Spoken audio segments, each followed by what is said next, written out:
Hello, this is male Jamie Lynn Spears with Jamie Lynn Spears News, co-anchor Jamie Lynn Spears the third backslash in the fourth, with my co-host, the king of Jamie Lynn Spears.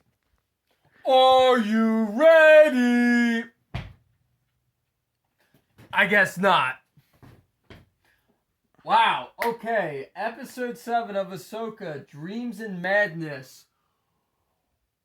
Oh my god! Say it one more time, but like the guy from Friends. Oh my god! Don't speak to the goats in Italian. Wow. Wow. Wow. Sham wow. Let's start with Thrawn. No. Let's start with Thrawn finding Thong. Let's find out about Thong finding out who Ahsoka's master was and the look he had on that. Okay. This is just me personally here. That gave me flashbacks, okay, to the Clone Wars. Now, obviously, Thrawn was not featured or shown in the Clone Wars series. It would have been cool, though, to see like a young one, because they did Grand Moff Tarkin. Yeah. Which I dug that. I will never forget that episode arc, The Citadel. That was freaking sick. It had... Featuring Jamie Lynn Spears. Yes. It had Anakin, Ahsoka, and Jedi... It was either Jedi Knight or Jedi Master Evan Peel. He was the really short... Yeah, I remember. He was the little dude. I don't want to call him an elf, but he kind of looked like... Yeah, no. He's a fun fact. I think he's the one that Anakin would have replaced on the Jedi Council. Interesting. I think. That was a killer episode arc. I always liked that one. However, seeing Thrawn's interaction with learning about Ahsoka's master was Anakin Skywalker didn't give me flashbacks to that episode arc per se. It instead gave me flashbacks to the Clone Wars. Okay. Do you remember Admiral Trench? The spider-looking dude? From the Clone Wars. Yes, from the Clone Wars. Yes. Yeah. So he appeared twice in the Clone Wars. Once... Wait, was that the guy that kidnapped Echo? And then used him for because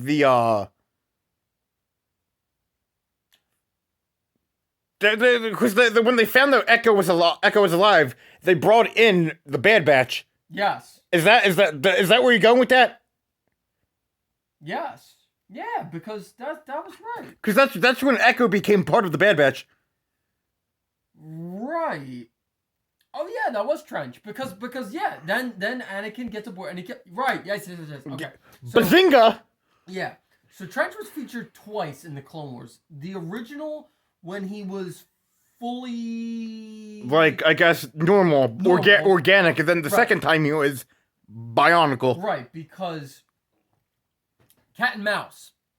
That was the name of the first episode that Admiral Trench was featured in. I think it was season 2 of the Clone Wars. All right. I think it was before. You remember the Zillo Beast? Because that was kind of how they ended season 2. I think it was before the Zillo Beast. The episode name was called Cat and Mouse. I forget the episode number. But they were testing a new ship that could cloak itself, and they went up against Admiral Trench. Well, in that episode, he had the droids, tell me, who is commanding that Republic cruiser. And they said Jedi General Anakin Skywalker. So he pulled up all information on his, computer about him to learn about his adversary. And that's what Thrawn did about Ahsoka. Thrawn literally did the same thing, but with Ahsoka. And the look in his face when he found out that Skywalker was Ahsoka's apprentice? No. That Skywalker trained Ahsoka. Right. He kind of, for a brief second, you kind of see an oh shit, this is the real deal, kind of. Yeah. So, again, since you are recording me and they're asking me personally, that was what went through my mind watching that scene and his facial expression. I never thought about that until you put it like that. That is what it made me think of in my mind. But you see, I'm a die hard Clone Wars fan, so that's why I remember stuff like that. Yeah, that's why it made me think of that. So yeah, that was a good scene. That was a really all right. Scene. So, Ahsoka's training in the Star Cruiser. Yes, and she has the hologram of our boy Clone Wars Skywalker. But did you notice he had the scar on his face? So that's before Revenge of the Sith. Yes. And he did. There were three name drops. Yes. General Grievous, Count Dooku, Asajj Ventress. Not in that order, but those three names. Let's freaking go! What more does a Clone Wars fan need other than hearing those three names? Why did I held up fingers? I meant three. Hearing those three names, why did I say names like that? I don't know. You're excited, all right? I am. I can't help it. Oh, by the way, this is a new segment I like to call Raw and Uncut. So yes, the King of Games, Raw and Uncut. So those three names, just absolutely triggered me. In a good way. Immediately so many good memories of growing up as a kid as a kid going into a teenager. Tween? I think that's good. Tween. Okay. Growing up as a tween, watching the Clone Wars every Friday night, then it became Saturdays. I remember that. And I think it stayed to Saturdays for a while, if I remember correctly. My mind rushed back to a flood of so many good memories going over, because you see, we didn't have cable growing up, so I would go to your grandma's house. I remember you telling me, yeah. And so I would visit and spend time with her. And then watch the Clone Wars. So many good memories came back, from going to see her and watching episodes and just,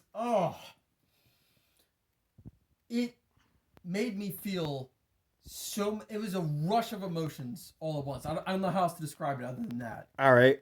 So, what did you feel when you saw the scene when Ahsoka basically pulls an Anakin from the Clone Wars, Attack of the Clones, and she jumps out of the cruiser, and then he goes like, not again, and then Huyang goes, not again.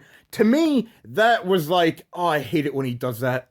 So, I want to confirm, I think the scene you're talking about from episode 2, right? When they were looking for Zam. Yeah, the bounty hunter, right? And he's like, hold on, I'll be right back. Yeah.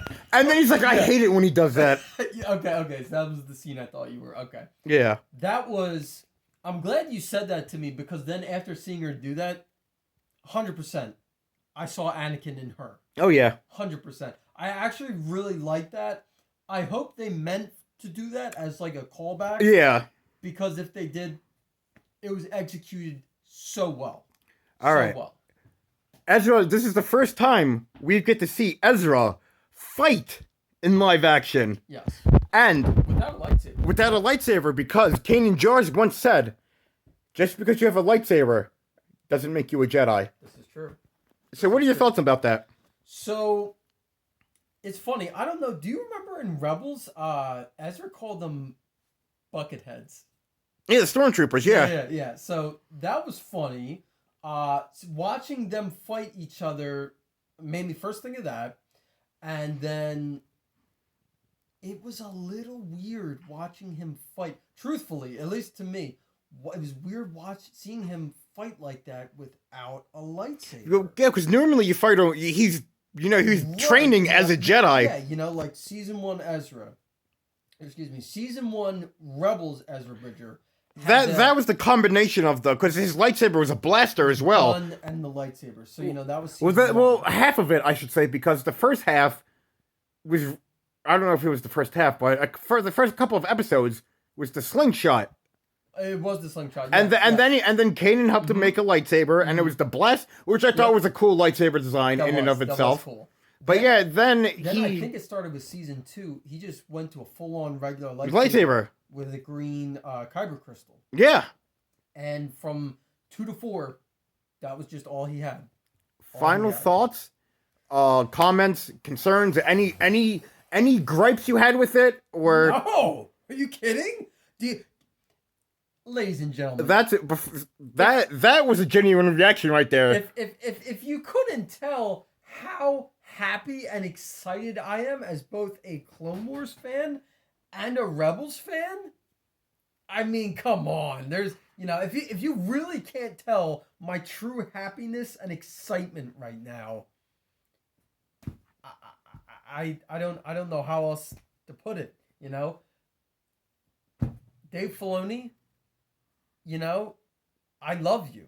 I fucking legend. I truly love that man, even though I've never met him, and I love what he's done for Star Wars as a whole. He's bringing Star Wars back.